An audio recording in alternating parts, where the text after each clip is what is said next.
Hello students, कैसे हैं आप सब। तो मुझे आशा है कि आप काफ़ी अच्छे होंगे और आपकी प्रिपरेशन काफ़ी अच्छी चल रही होगी।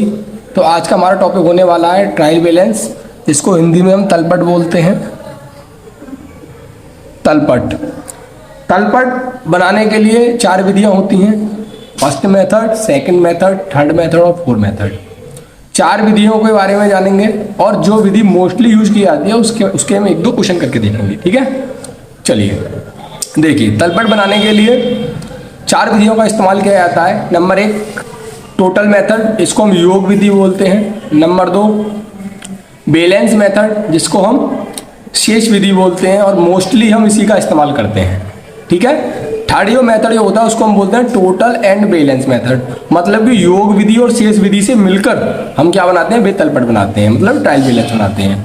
नंबर 4 विधि है आपकी फोर्थ मेथड, टोटल मेथड, मतलब योग विधि omitted the account of equal total, मतलब कि जो इक्वल टोटल है, मतलब समान विधि, समान योग वालों को छोड़कर टोटल मेथड, और omitting the account of equal, मतलब जो इक्वल टोटल है उसको छोड़कर टोटल विधि, इसको बोलते हैं समान योग वाले खातों को छोड़कर योग विधि। ये 4 विधियां होती हैं और मोस्टली हम इसका इस्तेमाल करते हैं तलपट बनाने के लिए। ठीक है, और इससे कम हम इसका करते हैं। बाकी सीखने के लिए हम चारों विधियां सीख सकते हैं, नॉर्मली इजी होती हैं, पर मोस्टली हम जिसका इस्तेमाल करते हैं उसके बारे में अच्छी तरीके से जानेंगे। ठीक है, तो आज हम इससे क्वेश्चन सॉल्व करेंगे। तो सबसे पहली बात, हमारे लिए कुछ जानकारी कलेक्ट कर लेनी चाहिए, जैसे कि तलपट बनाया क्यों जाता है। Object of preparing of trial balance, मतलब तलपट बनाने का उद्देश्य क्या होता है। तलपट बनाने का हमारा उद्देश्य क्या होता है, या एम क्या होता है। एम क्या होता है, तो सबसे पहली बात हमें ये ध्यान देना होगा कि तलपट बनाने का हमारा मुख्य उद्देश्य होता है व्यापार में खाता बही की गणितीय शुद्धता की जांच करना, मतलब कि गणितीय शुद्धता की जांच करना। नंबर 1 हमारा होता है गणितीय शुद्धता की जांच करना, शुद्धता की जांच करना। ठीक है, एक तो हमें इसके लिए बनाते हैं। दूसरा हमें ध्यान रखना होगा कि जैसे मान लीजिए दोहरे लेखों की जांच, डबल एंट्री सिस्टम के लिए भी हम इसे इस्तेमाल करते हैं। दोहरे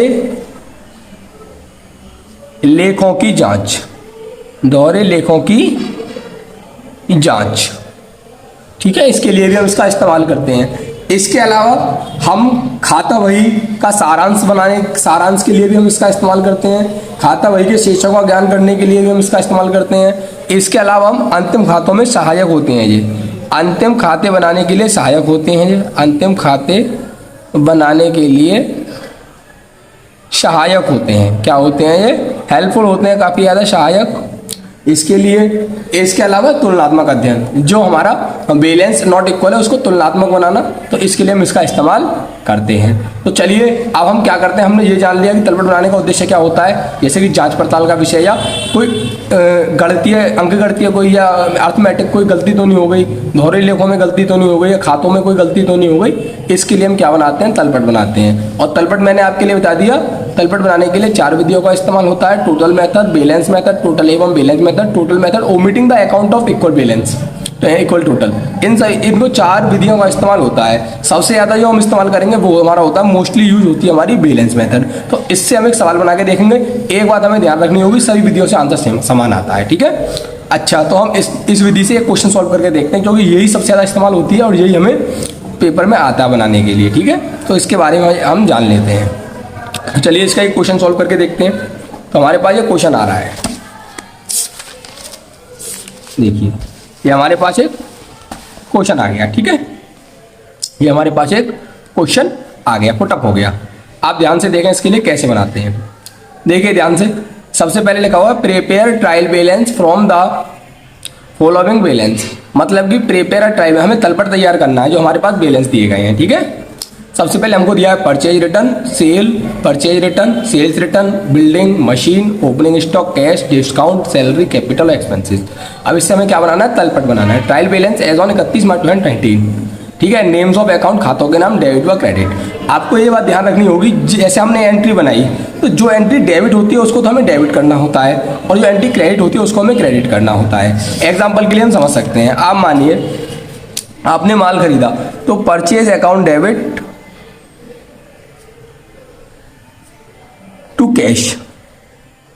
टू कैश अकाउंट। आपने देखा है कि जब भी हम माल खरीदते हैं तो परचेज सदैव क्या होती है, डेबिट होती है।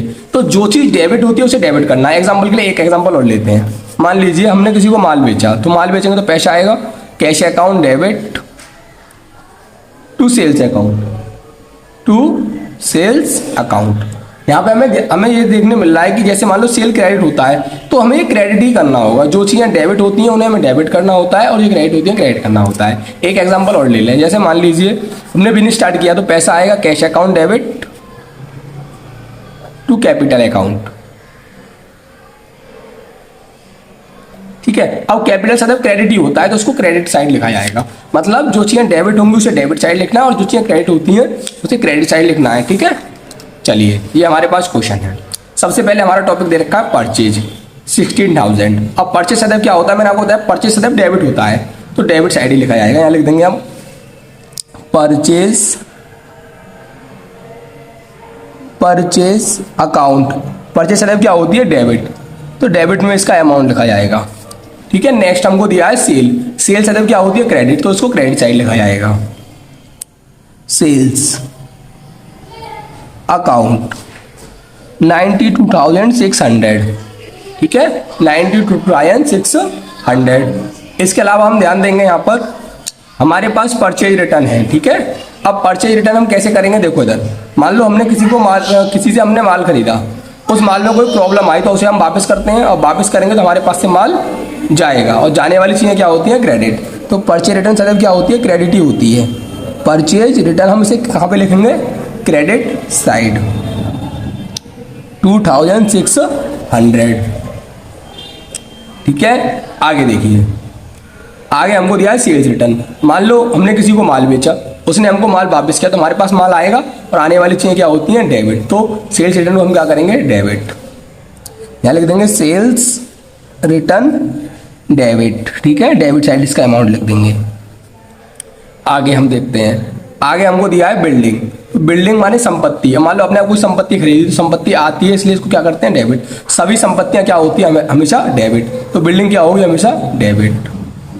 क्या लिख देंगे, बिल्डिंग डेबिट कर लेंगे। ठीक है, कितना अमाउंट हमारे पास, 80,000। इसके अलावा हमारे पास मशीन है। क्या है, मशीन। मशीन हमारी संपत्ति है, संपत्ति सदैव क्या होती है, डेबिट। यहाँ लिख देंगे machine account, MACHIN, machine account.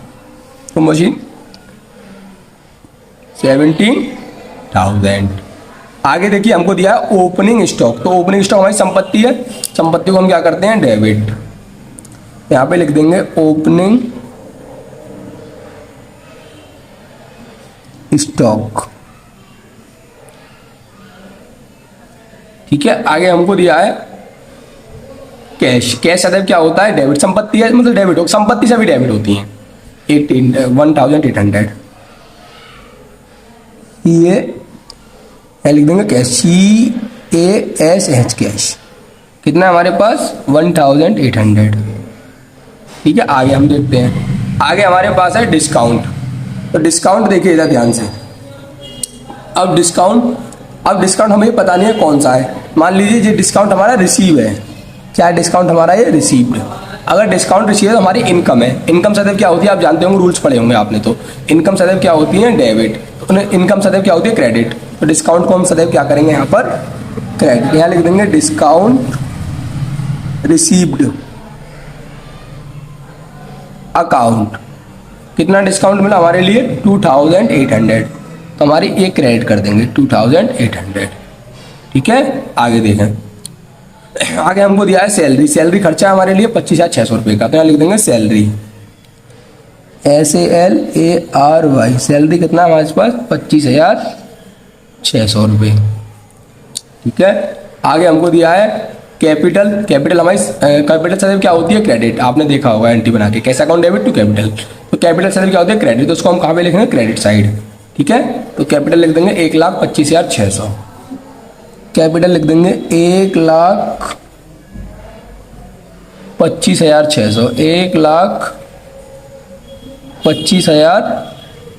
1,25,000 है केवल, 1,25,000। आगे हमको दिया है एक्सपेंसेस। क्या दिया है? एक्सपेंसेस। एक्सपेंसेस सदैव क्या होते हैं? डेबिट। तो इसको हम डेबिट कर देंगे, एक्सपेंसेस लिख देंगे यहाँ पर, एक्सपेंसेस। ठीक है, कितना? ठीक, इतना है हमारे पास। अब सो फ्रेंड्स, इसको, इस वाली अमाउंट को और इस वाली अमाउंट को हम जोड़ेंगे। यदि इन दोनों का योग बराबर आता है, इन दोनों का योग इक्वल आता है, तो हमारा आंसर ठीक है। यदि हमारा आंसर बराबर नहीं आता है तो हमारा गलत है। इसको जोड़ लेंगे, 60,000 2800, और इसको हम जोड़ें सारी चीज़ें, तो हमने जोड़ के देखा तो ये हमारा है 2,23,000 रुपये। हमारा आंसर आ रहा है 2,23,000 रुपये। इसी प्रकार हम इसको जोड़ेंगे सारे के लिए, तो इसका भी कितना आएगा? 2,23,000, 2,23,000। ठीक है, 2,23,000। तो दोनों का बैलेंस क्या आ गया? बराबर। अगर बराबर आता है तो हमारा आंसर यही होता है। तो हमारे ये क्या निकल कर आ गया? आंसर निकल कर आ गया। सो फ्रेंड, मुझे लगता है तलपट बनाना आप सीख गए होंगे, और वीडियो आपको अच्छी लगी तो सब्सक्राइब, और इस चैनल के लिए सब्सक्राइब कर लेना और शेयर कर लेना।